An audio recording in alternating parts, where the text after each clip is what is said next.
반갑습니다. 세금의 모든 것, 세무법인 가감의 지병근 세무사입니다. 오늘 같이 살펴볼 내용은 2026년 2월 10일 날 정부의 부동산 대책이 발표가 됐습니다. 발표된 내용은 양도세 중과 유예 기간과 관련된 내용인데, 유예 기간 종료와 관련돼서 주택 임대 사업자들의 걱정이 많이 있거든요. 어떤 내용인지 또 어떤 연관성이 있는지 같이 한번 살펴보도록 하겠습니다. 2026년 2월 10일 날 정부에서 다주택자에 대한 양도세 중과 유예 종료, 그 다음에 그에 따른 후속 보완 대책을 이렇게 발표를 했습니다. 크게 내용이 두 가지였습니다. 양도세 중과 유예 종료를 계약일로 이렇게 바꾸고, 그 다음에 계약일로부터 4개월 또는 6개월 내에 잔금 및 소유권 이전 등기를 하면은 그때까지는 양도세 중과를 하지 않겠다라는 거고, 그 다음에 매수자 입장에서 다주택자에 대한 중과 적용 대상 주택, 즉 조정 대상 지역에 있는 주택을 취득하면은 실거주 의무, 그 다음에 주택담보대출을 받았을 때 전입신고 의무를 일정 기간까지, 즉 임대차 기간이 종료된 기간까지 연장하겠다, 유예하겠다라는 게 핵심된 내용입니다. 먼저 양도세 중과 제도에 대해서 살펴보고 한번 다음 챕터 넘어가도록 하겠습니다. 양도세 중과 제도는 다주택자가 조정 대상 지역에 있는 중과 대상 주택을 양도할 때 양도소득세를 중과하는 겁니다. 이렇게 양도세가 중과되면은 장기보유 특별공제 적용 못 받고 양도소득세 세율이 기본 세율의 20% 또는 30%가 가산 적용되기 때문에 양도세 부담이 클 수밖에 없습니다.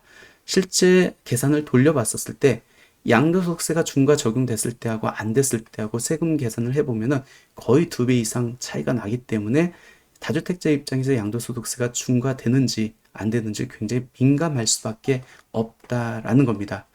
그러면 양도소득세 중과가 적용되려면 어떤 요건을 충족해야 됩니까? 라는 건데 세 가지 요건을 N도로 충족하면 됩니다. 첫 번째가 조정 대상 지역에 소재하고 있어야 됩니다. 두 번째는 중과 대상 주택이 두 채 이상이어야 되고, 세 번째는 이 1, 2번 요건을 충족했다 할지라도 법에서 이런 주택은 중과하지 않을래 라고 해가지고 중과 재주택으로 열거되어 있으면 또 중과에서 배제가 될 수 있습니다. 그렇지 않으면 비로소 이제 양도세가 중과된다. 그러니까 양도세 중과제도의 핵심 내용은 양도하는 주택이 조정 대상 지역에 있는지 없는지 언제를 기준으로 양도일을 기준으로 판정한다라는 겁니다. 현재 조정 대상 지역은 서울특별시는 다 묶여 있습니다. 전 지역. 경기도는 12개 지역이 묶여 있거든요. 그러니까 서울특별시 전 지역하고 경기도 12개 지역에 소재하고 있는 주택을 양도한다. 그러면 양도소득세가 중과될 수 있다라는 겁니다. 그럼 이번에 정부에서 발표한 보도 내용은 어떤 거냐? 아까 말씀드렸듯이 두 가지거든요. 먼저 매도자 입장에서는 원래 2026년 5월 9일까지 잔금을 치러야만 중과를 배제받을 수 있었습니다. 한시적 유예 기간에 해당되기 때문에 그렇습니다. 근데 그 기간을 조금 더 연장을 해줬죠. 그래서 양도일이 아닌 매매 계약일을 2026년 5월 9일까지 체결을 하고, 그리고 그 날로부터 강남, 서초, 송파, 용산구는 4개월 내에, 그 외에 조정 대상 지역은 6개월 내에 잔금 및 소유권 이전 등기를 하면 그때까지는 그러면 유예 기간 내에 판 걸로 봐서 중과를 안 할게 라는 게 이제 정부의 대책 발표였습니다. 근데 문제는 뭐냐면 이렇게 발표가 되다 보니까 괜히 주택 임대 사업자로 등록한 분들이 많은 걱정을 해요. 그러니까 우리는 이 대책 발표에 있어 어떤 영향을 받느냐, 우리는 양도세 중과 배제하고는 상관없다라고 생각을 했었는데 혹시 이번 발표가 우리가 중과 유예 적용을 계속적으로 받는 데 있어서 문제를 영향을 미치느냐 그런 걱정을 하는데 결론적으로 바뀐 건 없습니다. 우리가 조정 대상 지역에 있고 중과 대상 주택이 두 채 이상이라 할지라도 법에서 중과를 하지 말자라고 열거돼 있으면 중과가 적용될 여지가 없다라고 말씀드렸습니다. 그럼 지방자치단체 및 세무서에 등록한 주택 임대사업자들은 이 세 번째 중과 재주택으로 열거되어 있기 때문에 언제 팔더라도 중과를 적용받지 않을 수 있거든요. 그게 이 소득세법 시행령 167조의 3, 1항 제2호에 열거되어 있습니다. 여기에 보면은 중과 재주택으로 소득세법상 장기 임대주택이 기재되어 있습니다. 이 소득세법상 장기 임대주택이라고 해서 지방자치단체에 무조건 장기로 등록한 임대주택만 일컫는 건 아니고 지방자치단체에 단기로 등록한 임대주택도 일정 요건을 충족하면은 그냥 이 소득세법상 장기임대주택 범위에 들어가기 때문에 중과를 제외받을 수 있습니다. 그러면 우리가 알고 싶은 거는 그거네요. 지금까지 지방자치단체 세무서에 임대주택으로 등록했습니다. 과연 어떤 요건을 충족해야 우리가 중과를 제외받을 수 있습니까? 라는 건데, 이 동그라미 1번부터 5번까지 있습니다. 가장 첫 번째 우리가 체크해야 될 거는 가액 요건이에요. 즉 임대 개실 연재 기준시가 6억 원, 비수도권에 소재하고 있는 임대주택은 3억 원 이하여야 된다는 거. 요거는 임대 개실을 갖고 판정한다는 겁니다. 양도일을 갖고 판정하는 게 아니고. 두 번째는 의무임대 기간을 준수를 해야 되는데, 이 의무임대 기간은 내가 임대사업자를 언제 등록했는지에 따라서 완전히 달라집니다. 예를 들어서 2018년 3월 31일 이전에 임대주택으로 등록했다. 그러면 단기나 장기로 등록해도 되고 5년 이상 임대하면은 중과 배제 요건을 충족하는 겁니다. 근데 2018년 4월 1일 이때는 장기로만 등록해야 됩니다. 단기로 등록하면 적용받을 수 없어요. 이때는 8년. 그리고 2020년 8월 18일부터는 장기로 10년을 가져가야 되는 겁니다. 그러니까 언제 등록했는지에 따라서 내가 단기로 등록해도 되고 임대기간도 5년, 8년, 10년으로 구분되어 있기 때문에 임대사업자 등록증 보면은 임대사업자 등록일이 기재되어 있거든요. 그 날짜를 보고 어떤 요건을 충족해야 되는지, 의무임대기간은 내가 몇 년을 준수해야 되는지 판정해 보시면 좋을 것 같습니다. 세 번째 요건은 증액제한 요건입니다. 원래 증액제한 요건은 요건에 없었거든요. 근데 2019년 2월 12일 이후에 임대차 계약을 체결하거나 갱신하는 임대차 계약분부터는 적용하도록 되어 있습니다. 그래서 그때 임대차 계약을 기준으로 그 이전에는 증액제한을 준수 안 했어도 상관없고 그 이후부터 준수했으면은 이 중과 배제를 받을 수 있다. 양도소득세 세제 혜택이기 때문에 당연히 국세죠. 국세이기 때문에 지방자치단체도 등록을 하고 세무서에도 주택임대사업자로 등록해야 되는 거고, 이 요건을 충족했다. 그러면은 주택임대사업자는 아까 소득세법 시행령 167조의 3, 1항 2호 소득세법상 장기임대주택에 해당해서 중과를 배제받을 수 있다라는 겁니다. 근데 또 하나 추가적으로 우리가 체크해야 될 세제 혜택은 뭐냐면, 이 요건을 충족한 임대주택을 양도할 때만 양도세가 중과 적용되는 건 아니고, 중과가 배제되는 건 아니고, 임대주택 외 1주택, 예를 들어서 임대주택 외에 하나의 주택만 갖고 있습니다.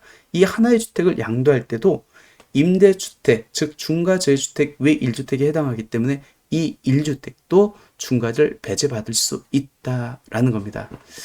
지금 거의 주택 임대사업자도 등록한 주택들은 아파트들이 많을 겁니다. 그렇기 때문에 이 아파트는 지금 거의 대부분 자진 말소를 한 분들도 있고 거의 대부분은 이제 자동 말소가 됐을 거예요. 그러면 자진 말소한 임대주택과 자동 말소한 임대주택은 중과 배제를 어떻게 적용받을 수 있습니까? 중과 배제를 받기 위해서 어떤 요건을 충족해야 됩니까? 한번 구분해서 살펴보도록 하겠습니다. 먼저 자진 말소한 임대주택. 일단 자진 말소, 자동 말소를 하려면은 폐지되는 임대주택 유형에 해당해야 됩니다. 여기서 말하는 폐지되는 임대주택은 옛날에 단기 4년짜리로 등록한 모든 주택하고 장기 8년 이상으로 등록한 아파트만 자진 말소를 할 수 있고 자동 말소가 된다라고 이렇게 보시면 될 것 같고, 자진 말소는 의무임대 기한이 경과되기 전에 주택 임대사업자가 미리 가서 말소를 하는 겁니다. 그러니까 의무임대 기간 전에 말소를 하기 때문에 임차인이 피해를 볼 수 있겠죠. 임차인의 주거 안정이 침해받을 수 있습니다. 그렇기 때문에 이 자진 말소할 때는 임차인의 동의를 받을 때만 자진 말소를 할 수 있다. 이 자진 말소한 임대주택이 팔았을 때 조정 대상자격이 있습니다. 중과를 배제받기 위해서는 두 가지 요건을 충족해야 됩니다. 첫 번째는 민간임대주택법상 의무임대기간의 2분의 1 이상을 임대하고 자진 말소를 해야 된다. 두 번째는 자진 말소했으면은 1년 내 이 주택을 양도해야만 중과를 배제받을 수 있다는 겁니다. 그러니까 자진 말소한 임대주택은 기한이 정해져 있네요. 자진 말소로부터 1년 내. 근데 실무적으로 제가 상담을 해보면은 자진 말소한 임대주택은 솔직히 그렇게 많지는 않습니다. 거의 대부분은 자동 말소된 임대주택입니다. 그럼 자동 말소된 임대주택은 어떤 요건을 충족해야, 그리고 언제까지 팔아야 양도세 중과 배제를 받을 수 있습니까? 얘는 결론적으로 양도 기한에 제한이 없습니다. 근데 왜 다들 걱정을 하고 있죠? 최근에 이제 정부에서 자동 말소된 임대주택 세제 혜택 너무 많이 부여한 거 아니야? 라고 해가지고 자동 말소된 일정 기한까지 팔았을 때 그때만 중과를 배제할게 라는 이야기들이 나오고 있기 때문에, 그래서 지금 이제 자동 말소된 임대주택을 갖고 있는 주택 임대사업자들이 걱정을 하고 있는 것 같습니다. 근데 아직 법이 개정된 건 아니에요. 그런 얘기가 나돌고 있을 뿐이지 아직 법이 개정된 건 아니기 때문에 너무 걱정할 필요는 없을 것 같습니다. 개인적으로는 조금 너무 안타까워요. 2017년도 12월 달에 임대주택 활성화 방안을 발표를 했습니다. 그리고 주택임대사업자로 빨리 등록해 이런 세제 혜택을 줄게. 그래서 정부가 약속을 하고 주택임대사업자로 등록을 시켰거든요. 그리고 이 사람들한테 이제 세제 혜택을 부여했겠죠. 근데 그 세제 혜택이 공짜가 아니었잖아요.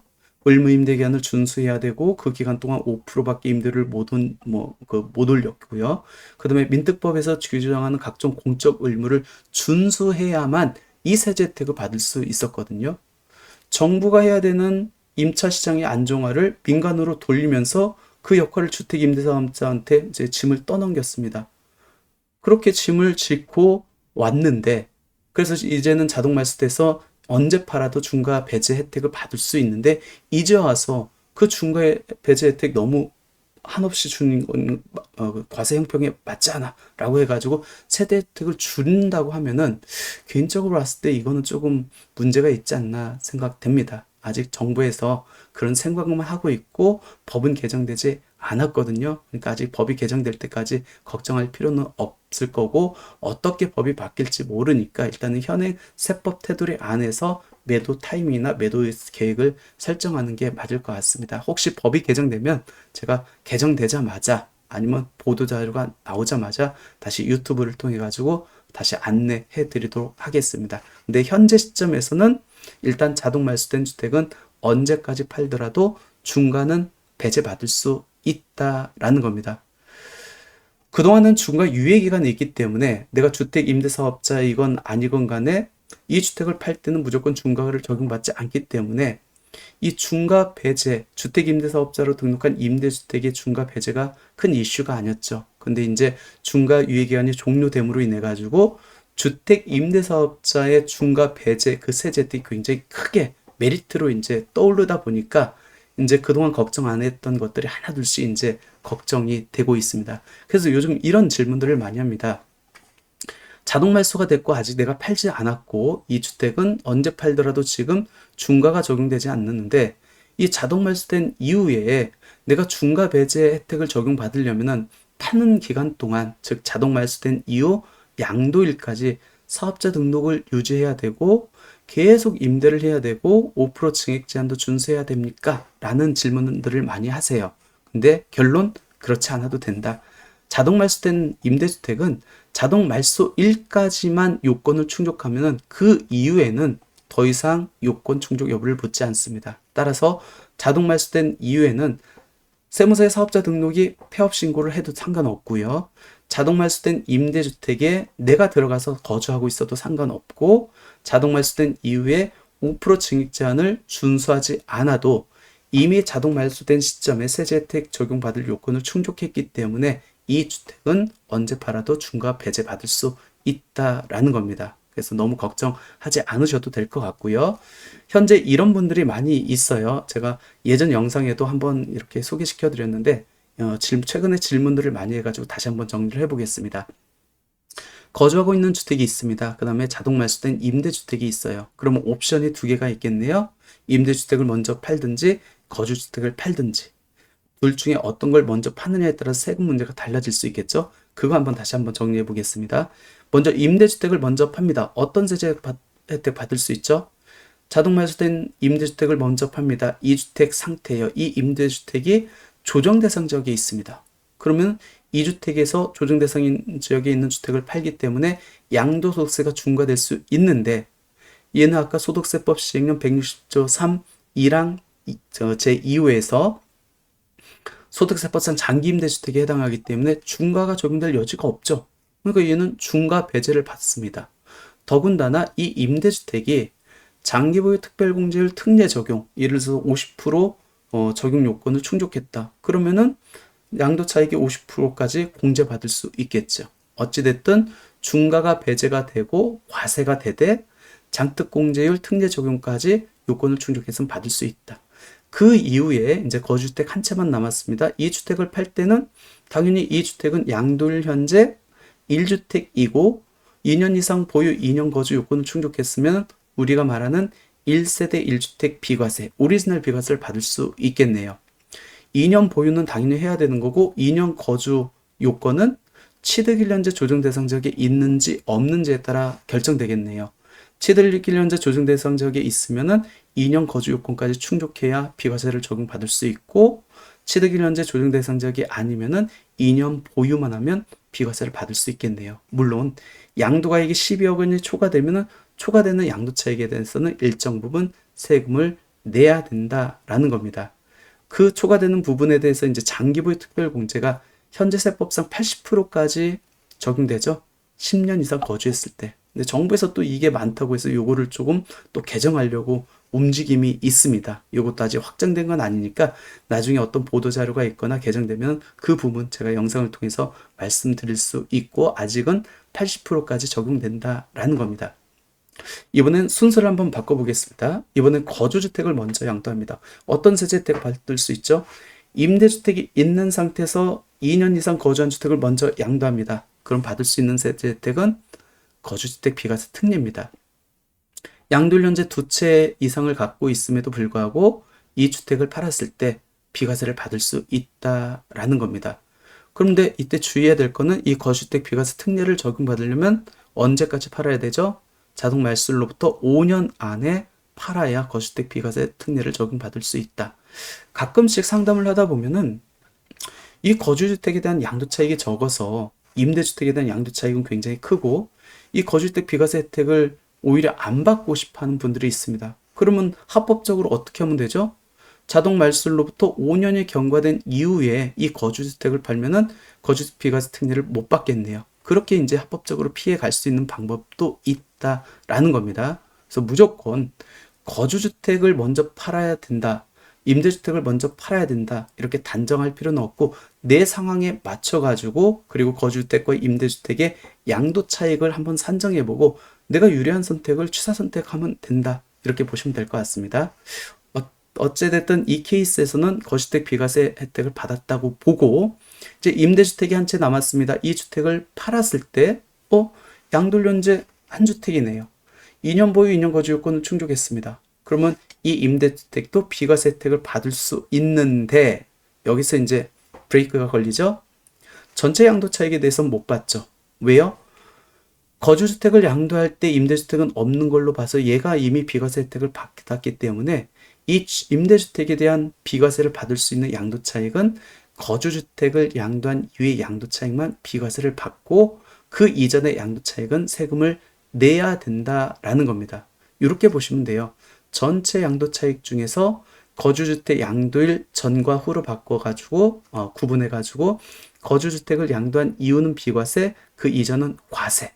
물론 이때 과세를 적용받았을 때 임대주택으로서의 세제 혜택 요건을 충족했다. 그러면 장기보유 특별공제 특례 적용도 받을 수 있고 추가 적용도 받을 수 있겠죠. 그거는 이제 요건 충족 여부에 따라서 판정해 보시면 될 것 같고 어찌됐든 비과세가 되는 거는 거주주택을 양도한 이후의 양도차익만 비과세 된다. 그럼 문제는 여기에서 전체 양도차익 중에서 거주주택을 양도한 이후의 양도차익은 그럼 어떻게 반론합니까? 그 반론에는 안분산식이 요겁니다. 전체 양도차익을 갖고 전체 취득일부터 양도일까지의 기준시가 상승분 대비 양도일하고 거주주택 기준시가 상승분 이걸로 해서 이제 이 비과세되는 양도차익을 산정해 난다. 그러니까 실제 시가를 갖고 안분하는 게 아니고 양도일 취득일 그 다음에 거주주택 양도일 현재 기준시가를 갖고 안분한다. 이렇게 보시면 될 것 같습니다. 결론적으로 이번에 정부에서 중과 유예 기간이 이제 만료됐다라고 하는데 우리가 자동 말소된 임대주택을 갖고 있는 분들은 정부에서 요 세제 혜택을 조금 제한한다라는 얘기가 있었는데 아직까지 큰 이렇게 개정된 내용도 없고 어떻게 하겠다라는 뚜렷한 규정도 없기 때문에 너무 걱정할 필요는 없고 현재 세법상으로 일단 매도 순서, 매도 계획을 세우시면 좋을 것 같다라는 겁니다. 이번에는 매도자 입장에서 주택임대사업자로 등록한 주택은 이제 매도를 합니다. 그럼 중과가 배제되겠죠? 이건 매도자 입장이고 이제 매수자 입장에서 이것들을 사는 매수자 입장에서 한번 생각을 해보겠습니다. 이 매수자 입장에서 이번에 정부 대책 발표한 내용이 들어가 있거든요. 어떤 내용이냐면 원래 조정 대상 지역에 있고 토지 거래 허가 구역이 이제 같이 묶여 있습니다. 그러면 토지 거래 허가 구역 내에 있는 주택을 취득하면은 허가일로부터 4개월 내에 입주를 해야 되거든요. 그럼 실질적으로 매수자가 매도자의 주택을 살 수 있는 거는 임대차 기간이 4개월 내에 남아있는 것만 매수할 수 있다는 얘기입니다. 그러면 다주택자 입장에서 이거를 매도할 수 없겠죠. 그래서 정부에서 이 매도 기간을 조금 확대시켜 준 거고 이에 발맞춰서 매수자 입장에서도 임대 중인 주택의 실거주 의무를 원래는 허가일로부터 4개월 안에 실거주를 해야 되는데 임대차 계약 종료일까지 그 실거주 의무를 연장시켜 주겠다는 게 이번 대책 발표에 들어가 있습니다. 더불어 주택을 살 때 주택담보대출을 실행했으면 원칙적으로 대출 실행일부터 6개월 안에 전입을 해야 되거든요. 의무 규정입니다. 근데 전입할 수가 없겠죠. 실거주 의무도 임대차 계약 종료일까지 유예가 됐는데 그래서 거기에 발맞춰서 임대차 계약 종료일부터 1개월까지 전입신고에 이렇게 이제 전입신고 의무도 유예가 됐다라는 겁니다. 그럼 다주택자가 자동 말소된 임대주택을 매도를 합니다. 임대차 계약 기간이 예를 들어서 1년 6개월이 남아 있습니다. 이거를 이제 매수자가 삽니다. 그럼 이 매수자는 허가 받은 날로부터 4개월 내에 전입하고 실거주할 의무가 있는 게 아니고 이 임대차 계약이 끝나는 1년 6개월이 지난 이후에 실거주해도 되는 거고 그 다음에 전입신고도 그때 하면은 대출 실행도 가능하다라는 겁니다. 근데 여기서 여러분들이 주의할 거는 이 실거주 의무하고 전입신고 의무를 유예받을 수 있는 이 혜택은 다주택자가 보유한 조정 대상 지역에 소재한 주택을 무주택자가 취득하는 경우에만 적용된다라는 겁니다. 거꾸로 얘기하면은 조정 대상 지역에 있는 주택을 한 채만 갖고 있는 매도자 주택을 사거나 아니면 매수자가 무주택자가 아닌 유주택자예요. 여기서 유주택자는 일석 이주택자를 포함합니다. 이때는 실거주 의무 유예 및 전입신고 의무 유예가 적용되지 않는다는 겁니다. 적용되지 않는다는 의미는 뭐죠? 허가일로부터 4개월 또는 6개월 내에 이 주택에 들어가 살아야 된다라는 겁니다. 그래서 매수자 입장에서 한 가지 고려할 때는 다주택자가 보유한 조정 대상 지역에 소재한 주택인지 아닌지 그를 확인하셔가지고 그리고 내 전입일이 언젠지를 체크를 하셔야 된다. 임대차 계약 종료일까지 실거주 의무하고 전입신고 의무가 유예되는 것은 매수자는 무주택자이고 그 다음에 매도자는 다주택자로서 조정 대상 지역에 있는 주택을 취득할 때만 그때만 적용된다. 이렇게 보시면 될 것 같습니다. 결론적으로 이번에 정부에서 발표한 양도세 중과 유예 기간 종료하고 주택 임대 사업자와의 이제 관계를 살펴보면은 아직까지 정부에서 뭐 어떻게 하겠다라는 뚜렷한 지침이 없습니다. 물론 이제 대통령이 자동 말소된 임대주택을 언제 팔더라도 이제 중과를 유예하면 너무 많은 세제 혜택을 줬다라는 얘기를 하긴 했는데 아직 명확한 세제 개편이라든지 개정 내용이라든지 나온 게 없으니까 아직까지는 너무 걱정할 필요가 없고요. 뚜렷한 어떤 기준점이 나오면은 제가 영상을 통해 다시 한번 말씀드릴 거고 근데 지금 전반적인 추세로 봐서 다주택자들은 많이 이제 종부세도 그렇고 양도세도 그렇고 많이 강화할 예정인 것 같습니다. 그래서 시간 좀 여유가 되시는 분들은 시간적 여유를 갖고 주택을 한 채 한 채씩 이렇게 매도하는 것도 좋지 않을까. 한 해의 주택을 여러 채 매도하면 누진세율이 적용되기 때문에 양도세 부담이 클 수 있거든요. 그래서 이제 자동 말소된 주택을 여러 채 갖고 있는 분들은 그래서 연도를 조금 나눠서 아니면 주택이 여러 채 갖고 있으면 1년에 두 채라도 이렇게 매도하는 방법으로 해가지고 정부의 정책에 이렇게 조금 순응하면서 세금을 최소한 줄일 수 있는 방법을 찾아야 되지 않을까 생각됩니다. 오늘 영상은 여기서 마무리하고 나중에 또 다른 대책이라든지 중요한 이슈가 나오면은 그때 더 좋은 소식을 갖고 정보를 갖고 찾아뵙도록 하겠습니다. 감사합니다.